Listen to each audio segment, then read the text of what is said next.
Welcome back to Benny's Custom Works, proudly supported by Sparesbox. Today we've decided to drag our flat white out of the corner and get it back to a drivable state. So today we're going to have to refit the transmission, but before we do that we've got an extreme clutch kit to go in, we've got a machined flywheel, and we've also got a shifter rebuild kit that we bought from Japan, so that'll actually take all the slop out of the shifter. So it should be a nice tight driving car by the end of the day. So let's throw it together.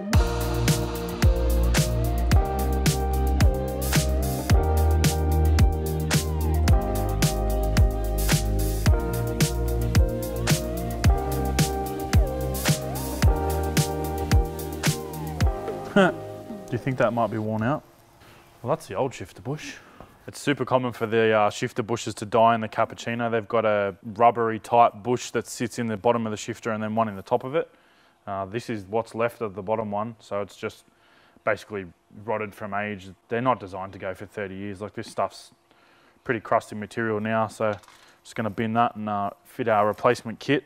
This is largely an aftermarket kit. It does use some genuine parts, but it looks like they've made their own shim stack, and it comes with a different wave washer, and it all comes with a bag of grease as well. So should tighten the shift up and stop it just flapping around like a stick in a bit of mud, or some other analogy that I can't think of right now.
Army floor.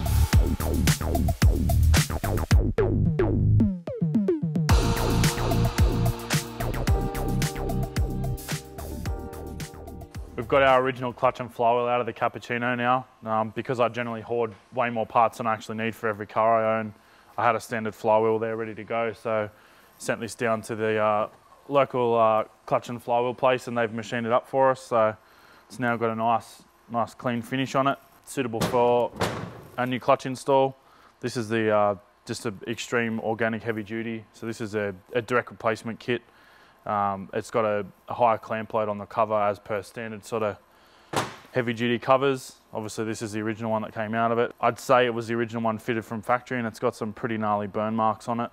The disc thickness itself isn't too bad, but it's definitely had some heat put through it. You can see that there's some burnt fibers on the face, and generally that means that they're pretty well done. There's also some corrosion on it. I'd say just because this car sat so long in a field that everything just sweat, and it's got a lot of corrosion on stuff. So basically that's enough grounds for us to want to replace all of that stuff. We're about to knock the spigot bearing out of the flywheel. This is pretty simple in this particular setup because you can just drive it through the flywheel. Some cars you do need a puller. This one we don't need that. Just a handy little tip is just to find a socket slightly smaller than the OD of the bearing, because you don't want to be hitting on the inner race of the bearing. It's not so important when you're removing the old one, but when you're refitting the new one, it's critical that you don't impact this because it can damage the balls inside the bearing and potentially damage the race. So it's yeah, bearings in general, you shouldn't be hitting the inner. You should always be trying to push or hit on the outer edge of the bearing shell, so it avoids damage for your bearing. I've just actually left the spigot bearing also slightly proud of the flywheel face, because on the Cappuccino and a lot of Japanese cars, the spigot bearing actually bottoms out on the crank. So what I'm going to do, rather than actually pull the flywheel onto the crank and set the bearing height, that way I'll install the flywheel first, then just tap it home to the correct height. It basically just stops any chance of stressing or not mounting the flywheel flush on the crank correctly and then potentially it coming loose later. So it's just little safety things like that that can cause or stop problems.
Spider car, does whatever a spider car does.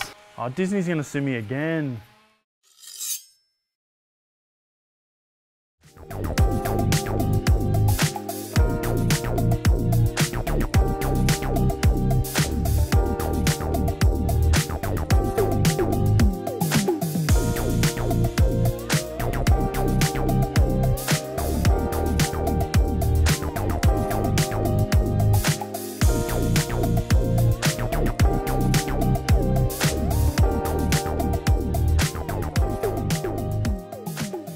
Those with a keen eye will have noticed we already fitted this shifter.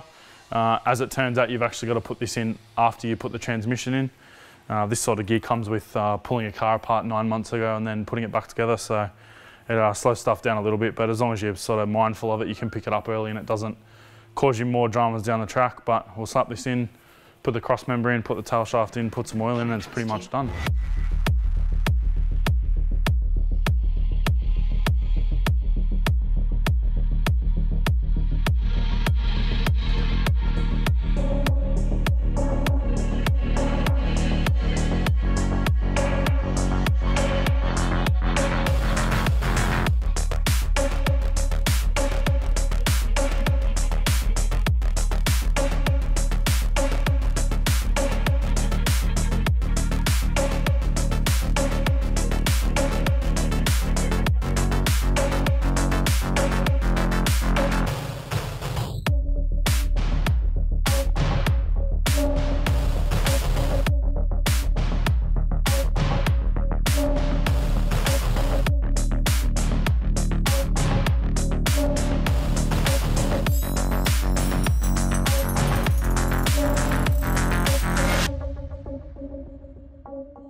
Those of you guys who have been watching the channel for a while will remember that the last time we actually were mucking around with this car, it didn't run properly and we were running it on brake cleaner.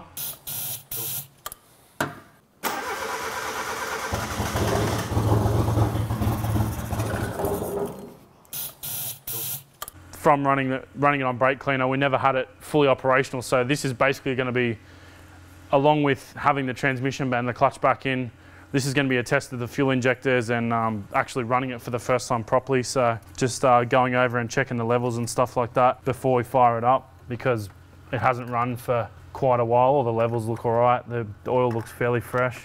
Chuck the jumper pack on and try and get it started. Clear prop.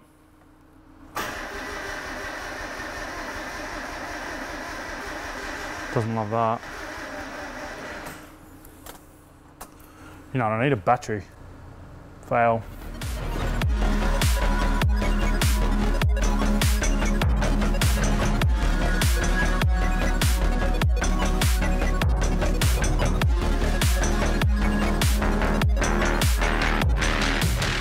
Clip up.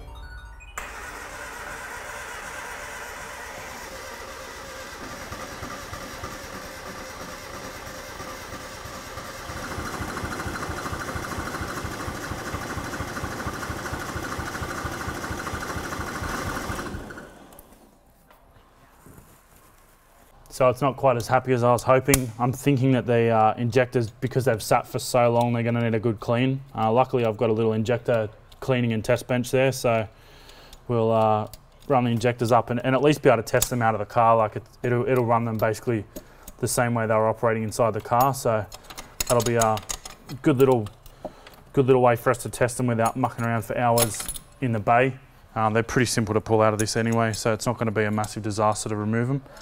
So we'll rip them out, and while they're out, I'll also pull the plugs out and clean the plugs. I may have to get some different plugs for it because we probably didn't do those plugs any favours trying to run it on brake clean forever. So we'll strip them out and give the injectors a clean and flush and test, and then we'll also pull the plugs out while we're waiting for it to be cleaned.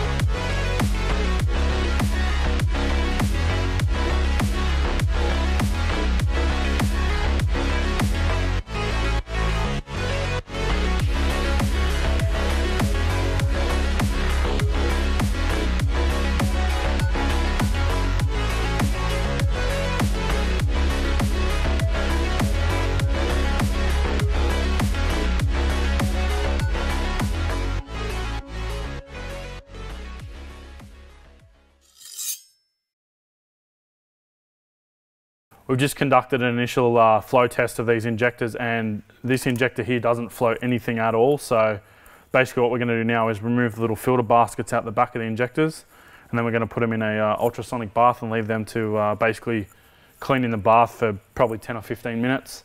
And then we'll run them through again. We'll make sure we keep them in order as well so we can see any changes or anything. These two will look totally fine. It may also be not running properly because they're fouled plugs or other things, but we'll basically clean these injectors and put them back or reflow them, and once we get some good results in the bench, we'll put them back in the car. If for whatever reason we can't revive this one, I do have a spare engine with another 3 injectors in it, so we'll do the same thing with those if we have to as well. So, but we'll whack all 3 in the bath after we've removed the filter baskets and go again.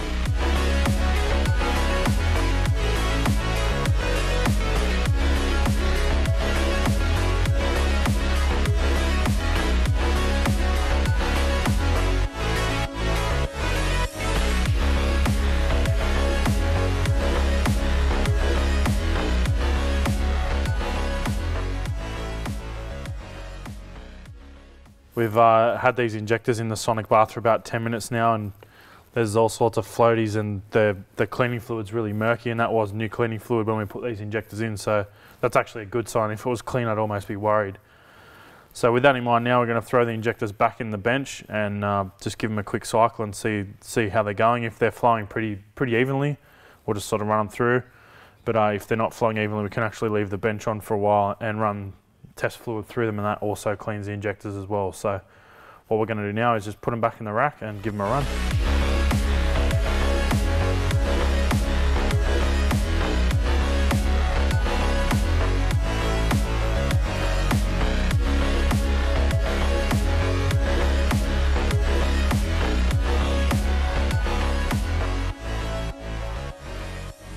We've run these injectors through a couple of cycles of cleaning and flowing on the bench, and we've got them to a point now where they're close enough that they're going to work fine in this setup. I mean, if you're going to make 1,000 horsepower on them, the differential is probably a little bit too much, but for this particular setup, it's going to be good. They'll run fine, and most likely, having now a completely clean fuel system, these will get flushed out in normal operation anyway. So one of these, this particular one, went from being 100% blocked and zero fuel coming out, or zero test fluid coming out the bottom, to spraying within 95% of the other two. So that's yeah, pretty good result for 20 minutes on the bench tester. A lot of people probably look at that and go, oh, it's a pretty expensive thing to have sitting in the corner of your shed. However, getting these professionally cleaned and tested from a shop, we used to pay to get other people to do them, and doing a set of 6 injectors about $150.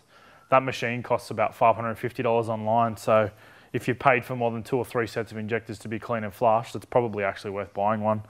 I mean, it's not for everyone. It's a bit of a handy toy, but for this sort of stuff, it gets us out of trouble. So yeah, if you muck around with a couple of cars, even if you get a couple of mates to go in and buy it together, it's definitely a pretty handy tool.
Got a camber.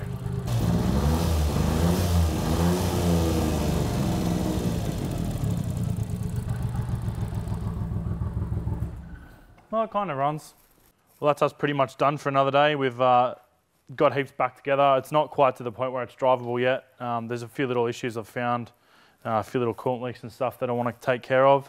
But we'll pretty much pack it up for the day. Again, anyone that wants to get some gear from Sparesbox, we've now got a Sparesbox code, BCW5, so upon checkout, whack that in. Thanks for watching, guys, and we'll see you next time.